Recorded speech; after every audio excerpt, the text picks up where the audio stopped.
Hey, what's up? It's Dominic D'Angelo of Studio1Sports.com, SCScoops.com, and Podcast Heat Wrestling. I'm here with Mr. Robert Karpolis. Robert, how are you? Happy Monday. Thanks for joining. Happy Monday. I'm trying to figure out how to share this damn thing.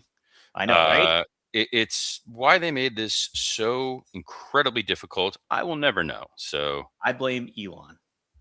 don't blame Elon. He seems like a totally normal sociopath. Grand. Oh, it makes me do a whole thing. Sorry, this is fascinating audio. Isn't it? Right? We'll say hi to some folks in the chat while you. Please say hi. Yeah, thank you. Let's pretend there's two of us hosting this show. Maddie Marijuana shows on up. RVD TV regular. Thanks for joining, Maddie. What's happening?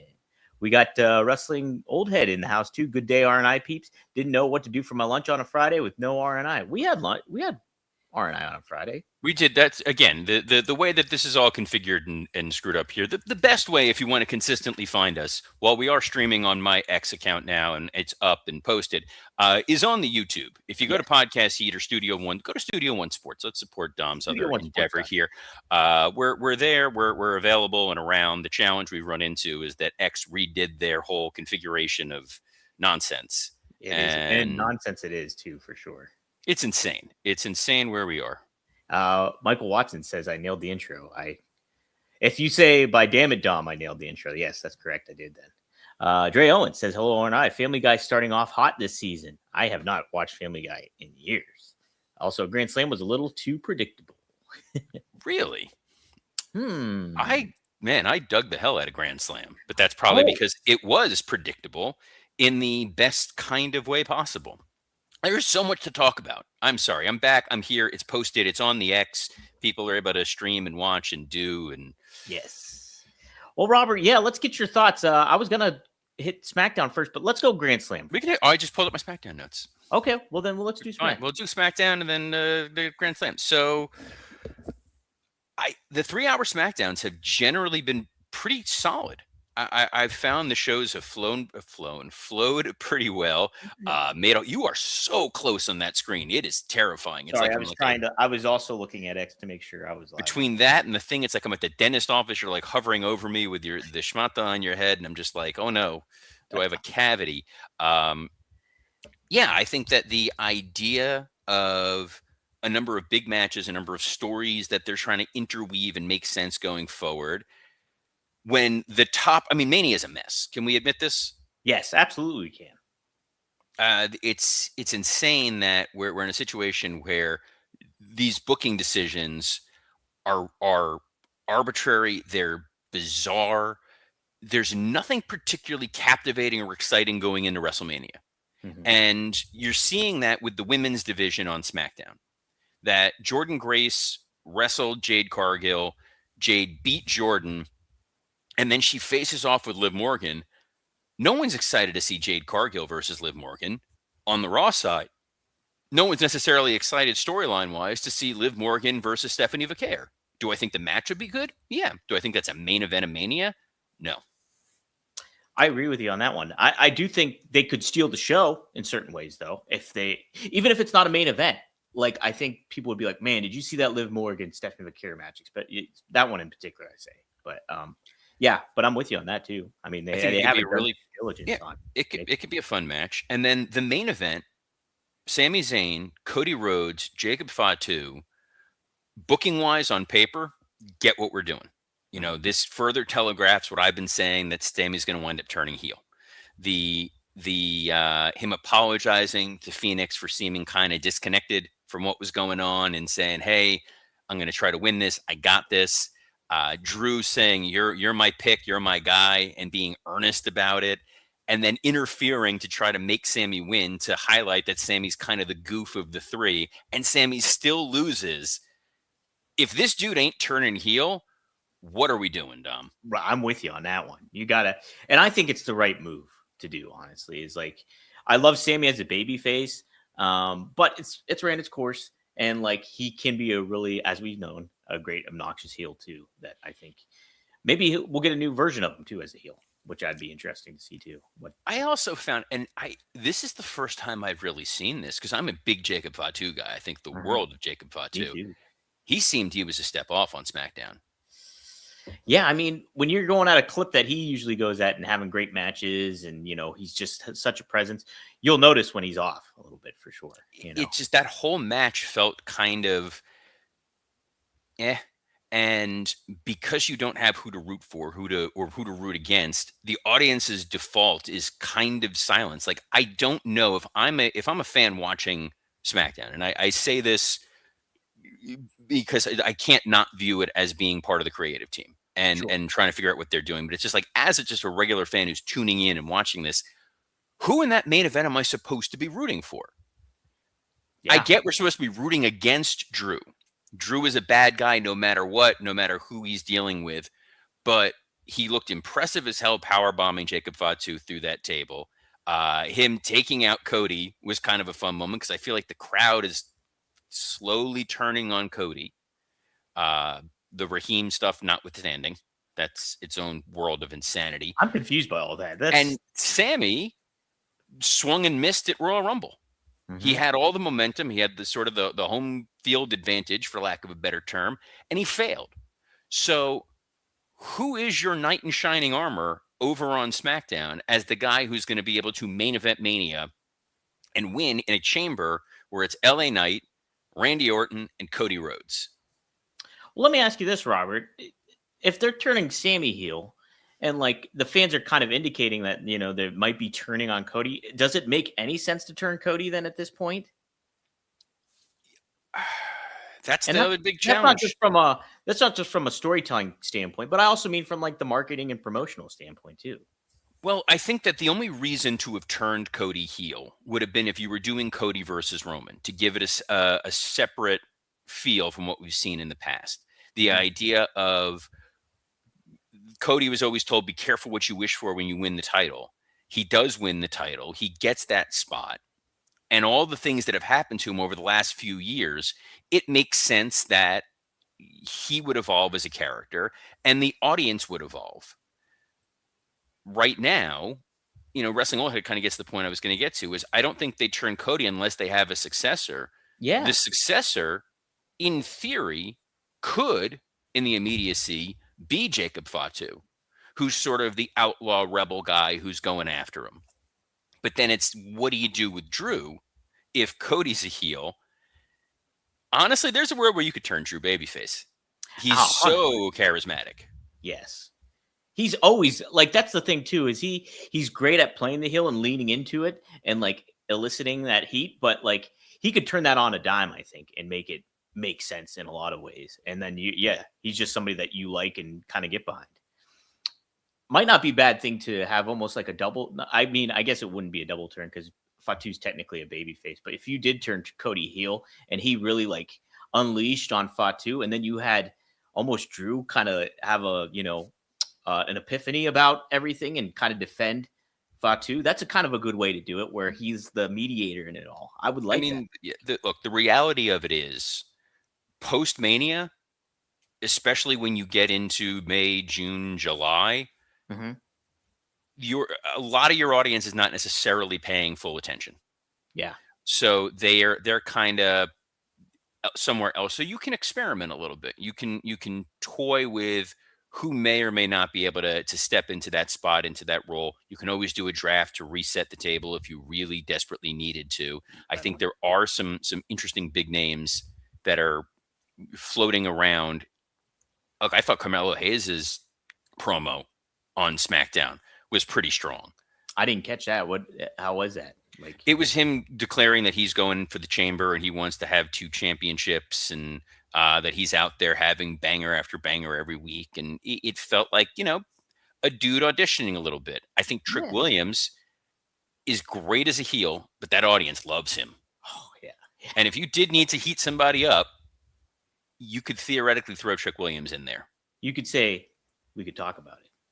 That's for sure. Is that a thing? Oh, Let's I know. He just says the lemon pepper stepper thing, let me which say. Let's talk about it. Let's talk about it. okay. Well, we've talked about it, Dom. We did. I also thought that the Obafemi Kit Wilson was a star of this damn show with the poems, and then the Obafemi piece. I continue to be impressed with what they're doing with Obafemi. Yeah, yeah. It's of course correct after the War Raiders attack. A little A bit. little bit. Yeah. Any other takeaways before we go over to Grand Slam? Australia, mate. Uh, no, I mean, solid 3 hour show. Curious to see where they're going to go, and we got to pay attention to, or at least pretend to pay attention to Elimination Chamber. But Collision was, as someone said, it was predictable, but it was predictable in all of the good ways that you want AEW to be predictable, because you do need reliable programming that the audience can easily understand and digest while still giving them quality wrestling. Okay, so I guess I'm not surprised, but like I am kind of I don't know. I wasn't like that as much into it, I think predictability does make sense and I see where you're coming from. But what made it really, do you think they set things up for further down the road that makes a lot of sense in regards to, them building as the year goes on? I do in a number of ways. I think the Moxley Takeshita match opening the show highlights that these guys are both technically on the heel ledger, but when Yes. they are finally turned, like Takeshita is going to be a big star for them as a babyface. Yeah. Yeah. He works so crisp in the ring. He's very physical. He's not afraid to mix it up with a guy like John Moxley. The audience bought every one of those near falls towards the end. They wanted to see Takeshita win, and this is with him being a member of the Don Callis family. So the idea in 2026 of Takeshita ultimately getting Batista or Randy Orton out of Evolution, and then you set up Takeshita versus Okada later on down the year, that's a big match. That's a great story. That's a great payoff. So for me, it felt like this was Takeshita showing he can hang with the main event guy and have a main event style match. Moxley selling that he was angry about the time limit, calling the audible to have Takeshita hit him with his finisher after was a Hmm. nice little touch of I can read what this crowd wants. And this iteration of Moxley, as dumb as it is, as horrible as it is in terms of storyline and storytelling and everything that they've built, fans like this dude. Yeah, yeah, absolutely. I think he's got that connection, and I think he's always kind of had that good baby face connection with the fans, and like so, like if they were doing this heel turn, like if you look back on it, hindsight's 2020 and stuff, but like they could have made it work, but they didn't make it work, and I just don't think it really helped matters for the Death Riders or Moxley in general. So we're getting to see him back in a role that's a little bit more appropriate for him. I like it, and yeah, this was my favorite match of the show. I think was this time limit draw match. It was a great old school time limit draw match. It elevated both guys and it made you want to see them wrestle again and then see what happens next. Mhm. So pretty interesting about that. Babes of Wrath versus Megan Bayne and Penelope Ford. It was a tag match, obviously hometown. Or home country with Harley Cameron. The debut of Lena Cross after. I know she was on a match once before, Yeah. but the moment where she stares at Megan Bayne and she looks taller than Megan Bayne, I was like, all right, that's an interesting decision. Mhm. Yeah, were you okay with them just throwing her out there? Like nobody was familiar with Lena Cross, like aside from Excalibur reminding us about it, but like you have to go back to one match like a year ago. It felt like a little bit of a head scratcher to me. I get what they're doing, but also why do that at that point? Maybe do it on Dynamite instead. I don't know.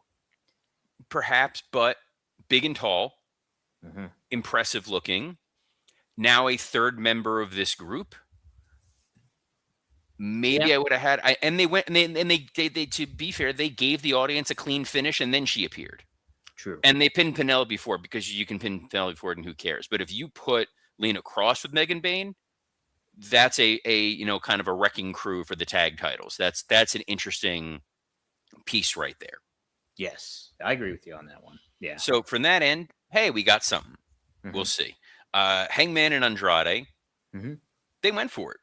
They gave that crowd a pay-per-view quality match. Hmm. I liked it too. And I'm like Hangman versus MJF. It's not really. Oh. But I mean, We'll get to Hangman MJF. I'm okay, just saying for this particular match, the idea that you have Andrade with obviously the plants in the crowd taking the pictures with him, and then Hangman doing it, crowd liked that moment. They were like, it's cheesy, it's stupid, but they liked it.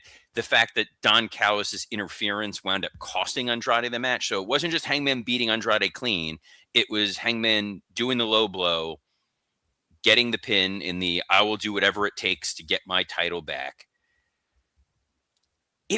It worked. It's not blow your hair away kind of moment, or what we have left of hair, but it was at least, hey, something happened. yeah, yeah. No, and I know we're getting to Hangman versus MJF, but I'm okay with that aspect of it. I think from what you were saying too, it just makes sense, predictable. I think.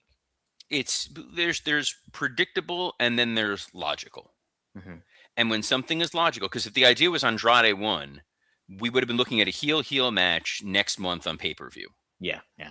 Hmm. That ain't doing anybody any favors.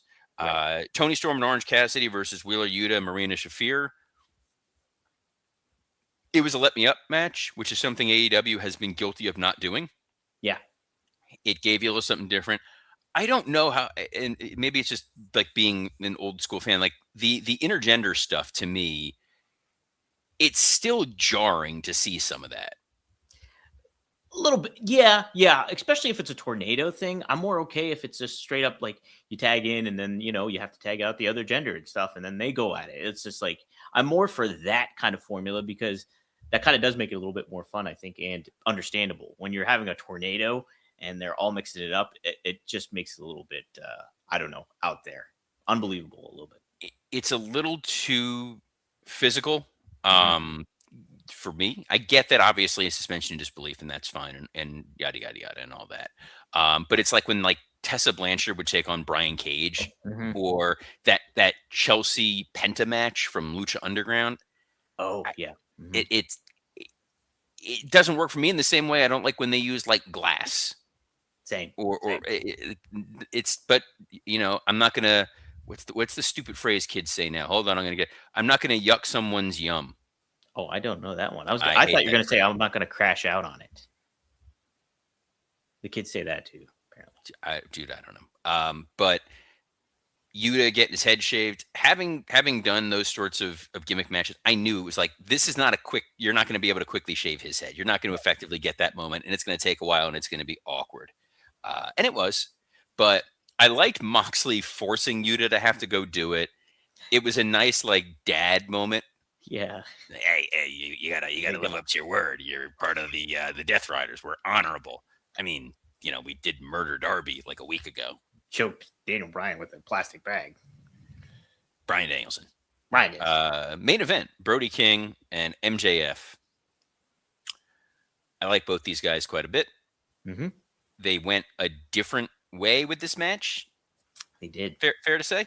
This was an old school. We're gonna work a hold. We're gonna work a body part. We're gonna Nick Bockwinkel the hell out of this. Wow. Yeah, that was what we got here. A lot of we're going to work the knee, we're going to work the leg. Bandito was there for so long that I kept thinking, like, is he turning? Like, why the hell was he there for the entire match? And they just kept cutting to him. And the reason why I point this out as being confusing is if you have someone who's on the outside of the ring and they're supporting you, you need to be able to see their face to understand what's going on. They Right. just keep cutting to an expressionless mask. Look at him. What's he thinking in there? Doesn't work. I know he's doing gesticulations and hand gestures, and I know his hand is injured, so he's got to. But it's just like a lot of like, look at the concern on Bandito's mask. Doesn't make a lot of sense. No. That being said, Max getting the look. Max sold like crazy for Brody. He Hmm. sold the sleeper, like the way he just drops dead so It's quickly. great. Yeah. Oh, we forgot about the Fletcher Mark Briscoe match. Sorry about that. Oh, yes. Touch upon that. I have my thoughts on that, but go ahead. How is this dude not a babyface? Yeah. He wins the title back clean for his countrymen. Hmm. He gets confronted with a challenge that he doesn't have to accept. Not only does he accept it, he accepts it with a stipulation where he can't cheat to keep his title. Hmm. He then beats that dude in that dude's specialty match that he himself picked. let's not forget, he also told his friend to not interfere again in that match Told as people well. not to interfere, wins clean. Yes. Hmm. Dirty heel. Dirty heel. And Again, also, Fletcher's another one who, like, he's going to be a major, major force in AEW. He's going to be a top baby face in this company. He has such a punchable face that you want him to be a heel.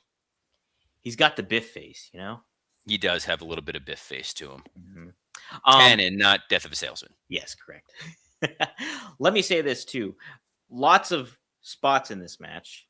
Ladders been used like as Legos, basically, in a lot of ways. I did like the brainbuster off the top of ladder. It looked safe, relatively safe for what it was. But then you don't finish the match with that. There's more to go. And I think it just, in a way, this overstayed its welcome. And I know this is kind of old men yelling at the cloud in a way, but at the same time, you're diminishing what your abilities are in the ring as a wrestler, as a top baby face, or quote unquote top baby face with Kyle Fletcher, when you do these moves and they don't necessarily work. And I don't think for the long term of him is necessarily good. Am I being too analytical on that, Robert, or does that make more sense? It's how you interpret it, and you're allowed to. I think that's part of it. But at no point were we coming away from the match or the show talking about an overly dangerous spot, True. a use of a weapon that didn't make any sense, too much blood, too many illogical booking decisions. Like Max beat Brody King in the main event, Hmm. barely survives in part because he went after the knee. Yep. And Brody showed on Dynamite, like, you give me a minute, I'm going to beat you. Max kicked out of Brody's finisher. First Hmm. guy to do that. So Max seems tougher than he did before. He tried to cheat. It got thwarted a couple different times.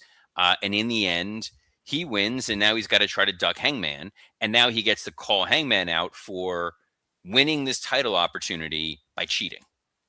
Yes. And hey, I thought, you're supposed to be the good old cowboy and the man of virtue and honor. And look what you did. How would you handle Hangman in this feud building up? Like we talked about how kind of stale he was as a champion and how ineffective. Like, they built him up and built him up. And then when he got it, it just was underwhelming. So obviously, I don't think he's going to beat MJF. But in building to this feud, how do you make Hangman feel important in like main event? People see things in Hangman I don't. I know that the Wrestling Observer Awards, which we're not getting into because my blood pressure can't take it this late in the day, people loved what Hangman was doing. I thought Hangman was it's very boring for me. I don't Me too. enjoy it. I don't find his character particularly interesting. He's good in the ring. His promos are fairly generic. He's just a guy. Yes. Hmm. Maybe this is an opportunity to evolve the Hangman character a little bit. Maybe they have something teed up, whether there's a guy returning, a guy coming after him. There has to be some reason they're doing this Kenny Omega Swerve stuff. Hmm. And it does feel like we're building to get to Kenny versus MJF, and then eventually MJF versus Osprey. Yeah. And then it's, Hangman, just the guy floating there waiting for a chance. I don't know. I don't know what they envision. Hopefully it doesn't involve burning somebody's house down. What do you think about the aspect too? Kenny versus Swerve on Dynamite I was shocked. I was like, isn't that a Revolution match? It feels like it'd be a Revolution match, but clearly they have they have some story in place. And I think the fact that Kenny is obviously now friends with Hangman again, and Swerve is kind of getting along with Hangman again, they're kind of reshuffling the deck. And there are so many people who are sort of missing right now, with Joe, I guess, being hurt. Is he injured? I think That's what I heard. I think he's out and injured, so they're a little bit of scramble mode with Joe. We have not really seen a ton of Okada in the last couple weeks, Yep. or him doing anything of any sort of meaningful consequence. Obviously, Lashley being away and the focus that was put on the Hurt Syndicate, and them just kind of pulling back into the ether. Moxley being the Continental Champion and not going after the world title. You have to hope they're mapping this out, that they're going to step in, that they're going to learn from their mistakes, and that they're going to learn from WWE's current mistakes. and try to map things out going forward. Meanwhile, WWE tonight on Raw, we've got stuff. Got stuff happening. Let me take a look here. We have. Well, do you know where it is, Robert? First of all, I don't know where Raw is tonight. they're in Memphis, my friend. Oh, well, a lot of stalling. A lot of stalling. Yes, yes. A lot of stalling and a lot of Mark Cohn. A lot of walking in Memphis. Walking in Memphis. We have AJ Lee. She's set to appear live, confronting Becky Lynch, probably. Well, yeah, obviously. I mean, she's going to go there to give her hot take on the NBA All-Star game. Maybe. We have Gunther in a men's elimination chamber qualifying match. He's going up against Javon Evans and Dominic Mysterio, who also has my name. Guy. Yeah. Poor Gunther. Yeah, oh no. I just try to think of like worst case scenario. What's worst case scenario in this? Give it to me. Gunther, yes, who in one world was almost going to be challenging for the world title, main eventing. Yes. He'll be in the elimination chamber. He'll get taken out by an RKO, and we'll get Randy Orton versus Gunther at Mania, with him trying to retire Randy Orton. I think that's what we're getting, Robert. Worst case scenario for it? I don't think it's terrible, but Worst case scenario is LA Knight Brock Lesnar. That's still, I love that that's floating out there. I don't know what monkey's paw they're using. Man, Wrestling Old Head suggests Gunther versus Ray. That was kind of where I thought this Dragon Lee story was going. Mm-hmm. But if anyone's retiring Ray, it's going to be Dom. Yeah. And, I don't know. Like, I think it's intriguing. I think you could tell, maybe tease it a little bit. But, yeah, maybe Dom ends up saving his dad or something happens. I don't know. Something you can do. Something. He's not going to save his father. Interesting match. We'll see how it goes. We also have another one. It's an Elimination Chambers qualifying match. It's Natty, as she's now known as, Asuka taking on Bayley as well in this. Who gets this one? Asuka. Yeah. Asuka. Yeah, because you've got Charlotte, you've got Tiffany, and the third is. Oh no, sorry, it's Tiffany, Alexa, and who's the other? Rhea. You need a heel, so you need Asuka in there. Yeah, that makes sense. Mm-hmm. Well, that's what they have lined up for us here tonight, Robert. So you can have, then you can have Maxine come out, interfere, attack Natty. It's a three-way, whatever. Bayley, loses to Asuka. Maybe Lyra tries to come out and save her, and Kyrie, and then you're furthering all of them being in a big tag match at Mania, which is I keep trying to predict. But, predicting this Mania has turned into a fool's errand because none of this makes a damn lick of sense. This Punk Roman match, the more that I think about it, the more that I realize it is awful. It's really dumb. It's the worst. I love it. I still like it a lot, Robert. I don't know. I got 30 seconds on it, so I'm going to do the 30 seconds and then go. Here's why it's bothering me. Okay. It was clearly not the plan. It wasn't even the backup plan. It wasn't even the backup plan. This was a knee-jerk, let's put two big names on a poster. When you do that going into Mania, you immediately think of the Rock John Cena main event, which was a total, we're going to erase everything going on in storyline mode and just give you this kind of one-off thing. There is no compelling narrative for these guys within WWE kayfabe world. That the fact that they real life hate each other is the story. I hate that going into the main event of WrestleMania. That's not a compelling main event of Mania. You got to be able to tell an elevator pitch of what the story is. Further, there is no compelling outcome for the audience. Because if Roman wins, we're not getting the return of Roman Reigns as a week in, week out performer who's going to be defending his title. And guess what? Roman Reigns of 2017 is back. So that ain't going to happen.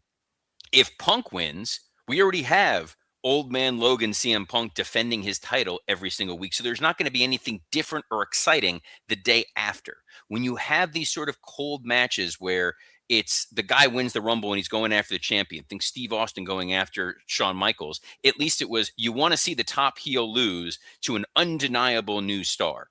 Mm-hmm. This is old guy attraction part-timer match, which is what Punk always rallied against, and it's what we're getting.